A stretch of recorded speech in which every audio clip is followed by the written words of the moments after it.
de monde, bienvenue sur mes petits coups de gueule pour remettre de l'Happy Impact. Je ne suis pas normale, numéro 14. Je ne suis pas normale parce que je ne veux pas que l'IA, ChatGPT, Gemini, etc. remplace mes capacités humaines les plus précieuses, ma créativité, ma liberté de penser, mon libre arbitre. J'ai vu avec horreur, il y a quelques jours, un gars sur les réseaux sociaux qui proposait des prompts pour que l'IA nous aide à gérer notre temps. Il disait ceci: indiquez-lui 5 tâches que vous avez à réaliser et demandez à l'IA qui vous dise laquelle est prioritaire. L'IA, donc, est devenue un coach de notre fonctionnement. Il sait tout à notre place.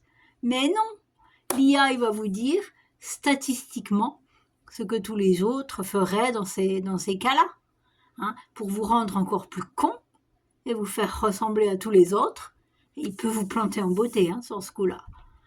Je ne suis pas parfaite, mais s'il y a une chose que je sais à présent, c'est que nous possédons tout à l'intérieur de nous, tout pour savoir ce qui est bon pour nous.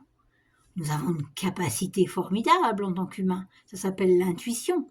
Et si elle est couplée par notre boussole intérieure, qui n'est rien d'autre que le bonheur, le ressenti du bonheur, non seulement ça vous répond plus vite que l'IA, mais de manière plus juste et adaptée à vous. La seule chose, c'est que pour y accéder, il faut briser la carapace extérieure qui s'est accumulée au cours du temps, et que vous appreniez à prendre conscience. Donc apprendre, c'est le maître mot.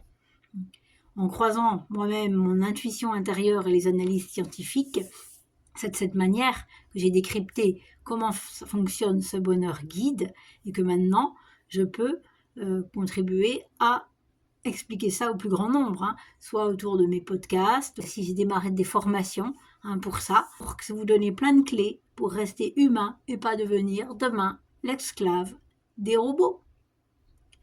IA, intelligence artificielle. IA, tu nous donnes parfois des ailes et tu nous